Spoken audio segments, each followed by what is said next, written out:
У меня в руке вернил, пахнущий лесом после дождя. Он и множество других привычных нам душистых веществ появились меньше 100 лет назад. На протяжении веков почти все разнообразие ароматов описывалось розой, жасмином, лимоном и ванилью. Прекрасная, но ограниченная палитра, созданная самой природой. Парфюмеры были мастерами своего дела, но их мастерство заключалось в том, чтобы уловить аромат цветка, фрукта или специи и спрятать его во флакон. Здравствуйте, меня зовут Дмитрий Конопелькин, я парфюмер-любитель, и в этом видео мы рассмотрим, как буквально в течение нескольких десятилетий ароматы стали чем-то большим, чем просто производным природы. Идея того, что запах влажной земли после дождя, искрящееся сияние пузырьков шампанского или даже абстрактная идея чистой элегантности могут быть разлиты по стеклянным сосудам, до конца 19 века казалась фантастической. Но целая череда технологических прорывов навсегда изменила это представление. Это история о том, как химики перешли от копирования природы к созданию принципиально новых запахов. До 80-х годов 19 века ремесло парфюмера полностью зависело от того, что можно было вырастить, собрать и кропотливо извлечь. Конечно, существовали сложные смеси смол и анималистических компонентов, но вершиной искусства часто считался солифлор – аромат, максимально точно воспроизводивший запах одного единственного цветка. Для носителя парфюма с ароматом розы высшей похвалой считался комплимент о том, что он пах точь-в-точь как роза. Из-за этой зависимости от флоры и иногда фауны парфюмеры находились в своего рода золотой клетке прекрасных, но сильно ограниченных возможностей. Первым препятствием была стоимость. Натуральное сырье было и остается по сей день дорогим удовольствием. Для производства 1 литра эфирного масла розы или жасмина требуются тысячи килограммов лепестков. Эти материалы были настолько ценны, что самые аутентичные и сложные ароматы были роскошью, доступной лишь богачам. Парфюмерия была не просто самовыражением. Часто это была демонстрация состояния и положения в обществе. Помимо цены, существовало еще более важное ограничение – творческие возможности. Парфюмеры работали с материалами, которые дарила природа. И, что еще критичнее, некоторые из самых прекрасных ароматов природы были совершенно неуловимы. Многие цветы, как говорят парфюмеры, немы. Ландыши, гиацинты, сирень, пионы обладают чарующими ароматами, но их невозможно поймать традиционными методами экстракции, такими как дистилляция. Их аромат можно было почувствовать в саду, но нельзя было разлить по флаконам. Удивительно, но создание чего-то действительно нового началось не с охапки цветов, а с тихого, сладковатого запаха свежескошенного сена. Ответственной за этот ароматический профиль была синтезированная в лаборатории молекула под названием кумарин. Хотя он встречается в бобах тонко, применение кумарина в парфюмерии стало возможным благодаря работе английского химика Уильяма Генри Перкина в 1868 году. Совершенствование промышленного синтеза кумарина привело к тому, что через 10 лет после открытия эта теплая миндальная сеноподобная молекула стала доступна в чистом, стабильном и недорогом виде. Потенциал этого революционного ингредиента был раскрыт Полем Парке, парфюмером дома Хубиган. В 1882 году он создал аромат под названием Фужер Рояль, который навсегда изменил роль природных материалов в парфюмерии. По-французски фужер означает папоротник, а папоротники не имеют ярко выраженного запаха. Если уткнуться носом в ваи папоротника, то будет чувствоваться запах влажной земли, мха, окружающих деревьев. Разумеется, Поль Парке знал это. Согласно легенде, он сказал, что если бы Бог наделил папоротники ароматом, они бы пахли как Фужер Рояль. Этот аромат не пытается копировать природу. Вместо этого он должен вызвать ощущение прогулки по лесу. Для этого структура того самого Фужер Рояль, содержавшая традиционное эфирное масло лаванды и абсолют дубового мха, опиралась на значительное, около 10% от всей формулы, количество кумарина.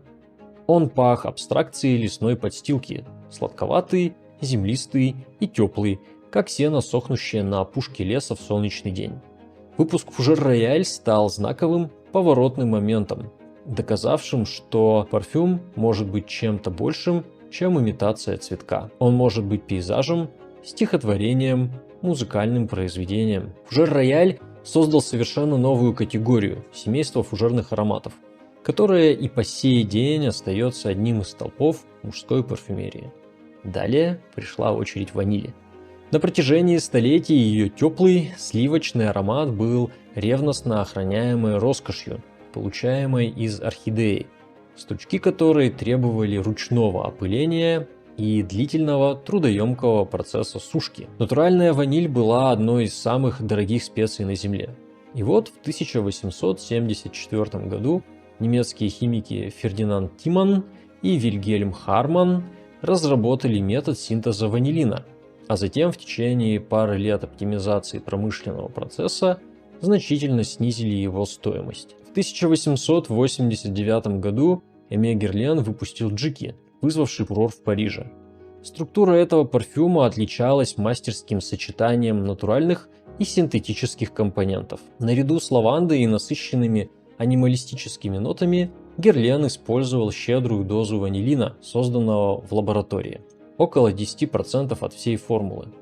Преобладание ванилина над абсолютом ванили не только сделало аромат более доступным, но и придало ему мягкое, интенсивное тепло, которое сложно достичь с помощью только натуральной ванили. Еще более ярким был успех невозможной фиалки. Нежный, пудровый аромат этого цветка был одним из самых желаемых солифлоров 19 века.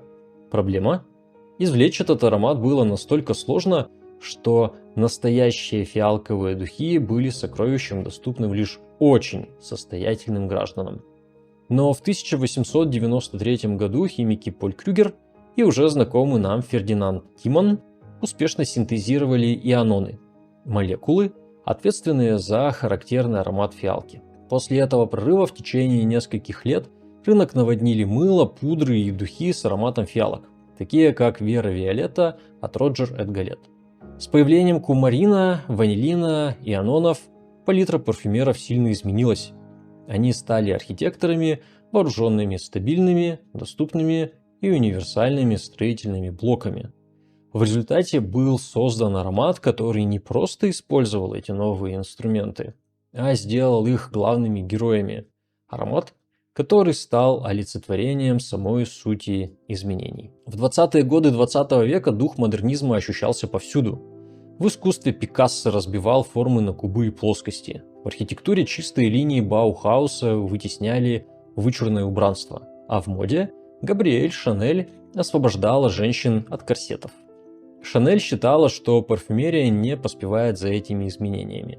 Ориентированные на женщин цветочные моноароматы казались ей устаревшими, напоминая о чопорной эпохе ушедшего века.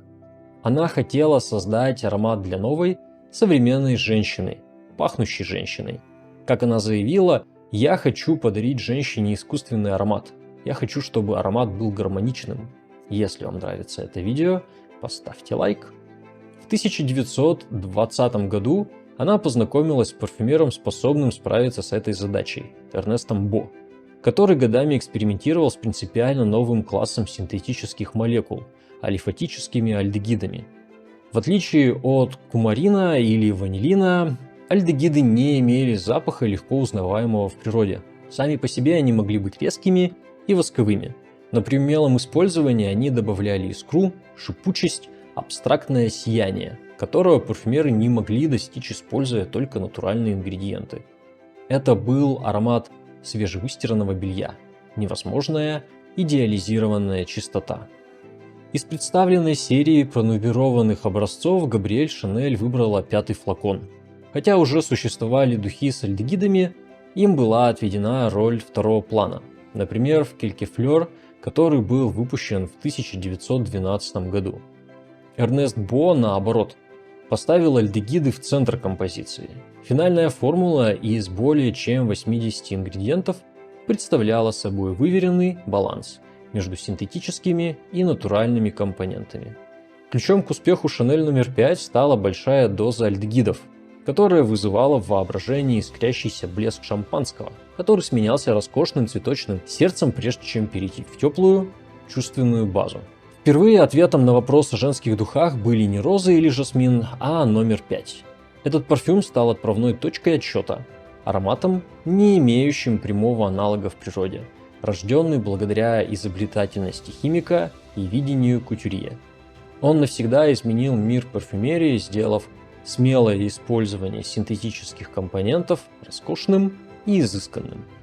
На протяжении веков парфюмеры искусно копировали запахи природы, но достижения химиков на границе 19 и 20 веков позволили им создать нечто ранее не существовавшее. Все началось с кумарина Фужер Рояль, доказавшим, что духи могут пахнуть как прогулка по лесу после дождя. А затем появились ванилин и иононы, превратившие ароматы ванили и фиалки из редких предметов роскоши в доступные продукты. А кульминацией стал Шанель номер 5, аромат, который намеренно принял искусственную красоту и тем самым определил дальнейшее развитие парфюмерии. Эти открытия создали впечатляющую синергию.